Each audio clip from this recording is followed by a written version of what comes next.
महाप्रभु आशीर्वाद रे नुआ सरकार आसिला एवं नुआ सरकार नेतृत्व रे नुआ ओडिशा गठन करिवा पई समृद्ध ओडिशा गठन करिवा पई लोकंकर सरकार विगत 100 दिन हला आज 100 दिन पूरीला ये 100 दिन रे महाप्रभुंकर ये श्रीक्षेत्र रे बड़दाण्डर आमर शरदा बाली रे आज मध्य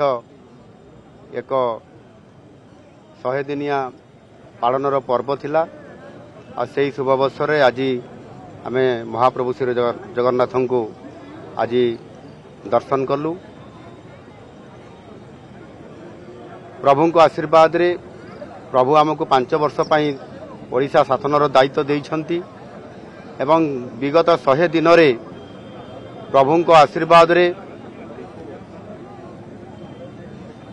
अनेक कार्य संपादन हेइछि एवं लोकंकर आस्था भाजन हेइ पारिछु। लोक माने हमको आशीर्वाद करूछंती एवं लोक माने किबड़ी भाव रे न्याय पाइबे ओडिशार केमिति विकास हबो एवं आगामी 5 वर्ष रे नुआ ओडिशा गठन करिवार एवं समृद्ध ओडिशा गठन करिवार जो विकासर रास्ता बाहरी ताहा आगेइबो सेति पय महाप्रभु को निकट रे प्रार्थना करिछु। महाप्रभु निश्चित भाव रे हमको आशीर्वाद करिसंती एवं आगामी दिन रे ओडिशार विकास भारत वर्ष रे सर्वश्रेष्ठ हबो आ सेति पय प्रभु को निकट रे प्रार्थना जणैछु। प्रभु निश्चित भाव रे हमको आशीर्वाद करिसंती एवं ओडिशा रे सुशासन हबो ओडिशा रे विकास हबो ओडिशा रे लोकन को न्याय मिलिबो ए कथा प्रभु को निकट रे मु प्रार्थना करिछि। प्रभु निश्चित भाव रे आशीर्वाद देइछंती। सर 100 दिन रो आपनकर इस्ताहार जहा थिला ता भितर निश्चित भाव रे किछि आपन प्रतिश्रुति पालन करिसंती आगामी 1000 दिन पई आपन आगामी दिन पई कोन वर्तमान महिला सशक्तिकरण महिलार जो नियुक्ति तार